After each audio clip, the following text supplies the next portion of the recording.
Good morning, and thank you for joining me, especially on this glorious day, which just happens to be my birthday. My 39th birthday, in fact. And as I woke up this morning to my 39th birthday, I began to reflect over my life.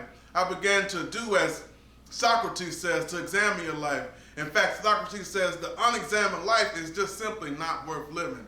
So I had a chance this morning as I woke up and I prayed and I thank God for another day. But I began to reflect on all the obstacles and circumstances that I've been able to overcome throughout my lifetime and be the man that is standing here before you today. So that's always a good thing. Always be able to go back and reflect on your life. And I guarantee you that you'll learn some lessons that you didn't think that you would ever learn just by reflecting and going back. One of the other things I did is I started to move forward. I started to examine my life and think about where I wanted to be 1 year from now, 5 years from now. And that brought me to an exercise that a friend of mine challenged me with one day. He said, George, I want you to write down I want you to think of a big goal. And I challenge you to do this here today. He said, I want you to pick out a big goal. Now, I don't want you to pick out something simple that you can maybe accomplish in a year. I want you to stretch yourself. I want you to really reach out and think about what you want to achieve in this lifetime. And I have that card here today. The thing I said I want to do, and this was within 5 years, and this how the date was dated, was January 1st, 2012. And I said, within the next 5 years, I want to be able to give away to charity what I earned today. Now that's a tremendous stretch goal. I would like to give away to charity what I make today. And he gave me a challenge. He said, name 5 things that's going to help you to get there. And these are the things I came up with. Number 1, meet more people. You have to meet people in this lifetime, and a lot of things it come from a lot of times it comes from networking, and we have to network with people. We have to make connections with people, not just meet people, but make connections. And I think that is where a lot of people go wrong. A lot of people think networking is standing in a crowd of people, handing out your business card to people, but that's not it. Because what happens to those cards is half the time, people would throw those cards away. Or if they don't throw them away, at best, they'll look at those cards and say, well, who was this person? I don't remember this person. I don't recall this person. But you have to make connections. Connections and likability. That's what it's all about. People have to like you. I remember it used to be a notion that says, it's not what you know, it's who you know. Well, these days, I'll tell you, it's not what you know, nor is it who you know. It comes down to who knows you and how they feel about you. So that was number 1, to meet more people. Number 2, to continue to stretch beyond what I think is possible. Now, this is very important here, because a lot of times when we set limitations, it's all in our mind. It's no more than what we think in our mind. What is possible? Now, I want you to think about that. What is possible? And as you begin to think about what's possible, I want you to begin to stretch yourself beyond what you think is possible. Number 3, create new vehicles for wealth. A lot of times we sit at work and we get one paycheck. One paycheck. But I think we're really cutting ourselves short. We should be able to continue to reinvent ourselves and continue to reinvent other ways and other avenues of getting paid. Because what it comes down to, it's all services. It's all a service that you can provide.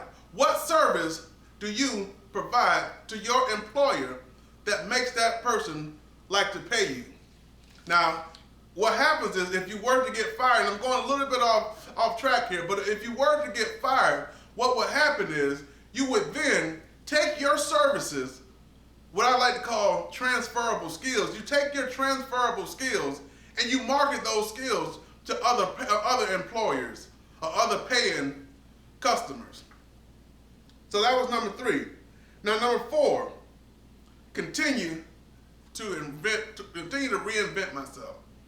Now, what does that mean, to continue to reinvent yourself? Who I am today is not who I plan to be tomorrow, but it's all in progression. It's all in progression. I love it when Shakespeare said, all the world's a stage, and all the men and women merely players.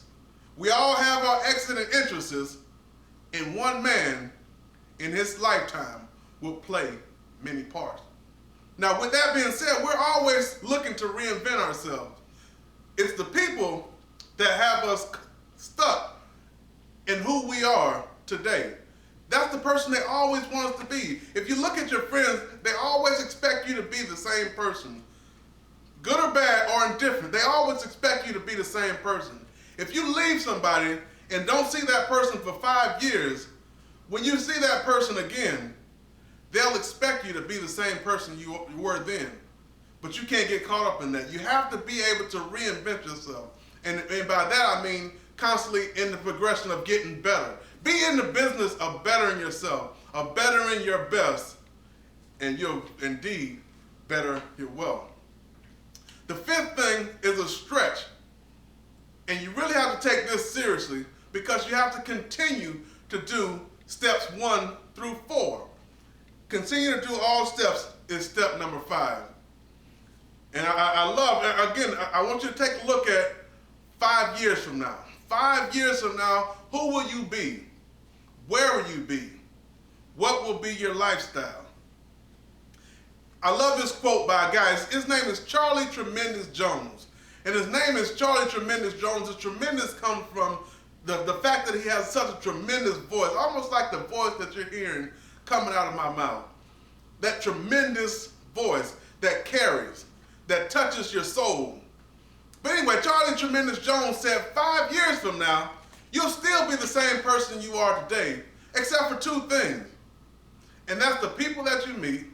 And we talked about that a little bit earlier. The people that you meet are definitely going to make the difference. I really don't want you to take that lightly. The people that you meet are definitely going to make the difference. The next thing he said is the books that you read. Now, I'd like to expand this a little bit more. The books that you read. Now, it's not necessarily what you read, but it's what you think about what you read.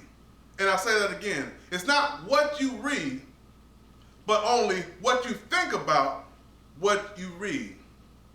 Now, I've read several motivational books over my lifetime, and probably more so in the last 10 years than anything else. But I've read empowering books like Napoleon Hill's Think and Grow Rich, Rick Warren's Purpose-Driven Life, Joel Osteen's Every Day of Friday. You know, books like these, Dennis Kimbrough's What Makes the Great Great. Now, I've read these books and put in mind, it was about what I thought about the books. Now, the books, just because of what I thought about them, I was able to incorporate some of that thinking into what I personally had at the time, and I continue to add to my repertoire. And I love the way that I love the way that Zig Ziglar put it. Now, Zig Ziglar, he's no longer with us, but one of the great motivators of our time. Zig Ziglar said, "They say motivation will never last, but neither do babs. That's why I suggest them every day." So with that, ladies and gentlemen, I thank you for joining me today, and I continue to challenge you to expand who you are. Continue to meet more people. Continue to look at who you can reinvent yourself to be, and continue on with these steps. And I wish you much success as you go forward. Thank you, and God bless you.